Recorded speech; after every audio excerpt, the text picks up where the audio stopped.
Here's a list of some perfect spicy summer reads to get those flaps fluttering. Suddenly Here's by Jessica Kane. Can you tell that I started annotating and that I just couldn't be fucked anymore? This is a little standalone novella. I think it's like nearly 200 pages. It very quickly became one of my favorite books. So this is about a billionaire who's fallen in love with his cleaner's daughter like 6 months ago, but she has no idea who he is. Of course, he's been watching her like a true gent. He finds out that she's accidentally entered into this auction where she sells herself, if you know what I mean, and she's not had her dam broken yet. He hightails it down to that auction, puts a winning bid on her. It was like $10 million, pops her cherry and ends up munching on her rug. Can I just say, this is some of the best spice I have ever read. And he's a top book boyfriend. I love him. Jessica Kane's writing and storytelling just hits every single fucking time. It is so good. Highly recommend. Holy Hearts by Amanda Richardson. Now this is anything but holy. I will just say that.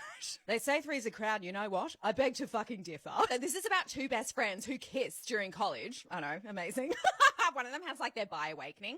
Anyway, they go their separate ways because one of them freaks the fuck out. He ends up getting married and then they cross paths with his old best friend again. Anyway, the guy who's married has a wife and she just so happens to be a hot wife. Now that's somebody who bones other people while her husband watches. And yes, both MMCs wind up in a WAP trap. Forbidden Dreams by Natasha Madison. So this is one of my all-time favorite series. This is book 2 in the Dream series. Can be read as a standalone. It's a small town romance. He is hot as fuck. So she's a single mum who flees an abusive relationship. Her husband is the biggest knob and is actually the enemy of the MMC. She ends up renting a house next door to the MMC. Her ex-husband keeps turning up unannounced in the middle of the night and freaking her out. And he ends up coming to her rescue. He ends up being her refuge and he diddles her minge and they both never look back. So Wrong by Abby Millsaps. This is book 1 in a series. It's a why choose second chance step-brother, step-sister sibling romance.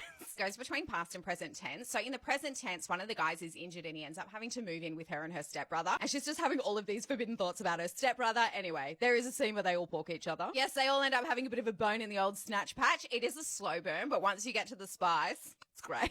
And if you're looking for something a bit darker and cooked, Graves by Caitlin Taylor is just for you. This is a love triangle with two brothers. So the guys are both criminals, right? The most unhinged one, Zayden, he sees her, locks eyes on her, and he's just fuck yeah, she's mine. Becomes completely obsessed, stalks her. He ends up in prison, and he ends up being to his brother, can you just keep an eye out on my angel, please? And keep an eye out, does he ever? Being the excellent brother that he is, he ends up cradling her filth and falling in love with her. It is really good. I put this book down for a little while. It was like a soft DNF, but then I picked it back up. Really enjoyed it. Absolute bangers. Happy reading.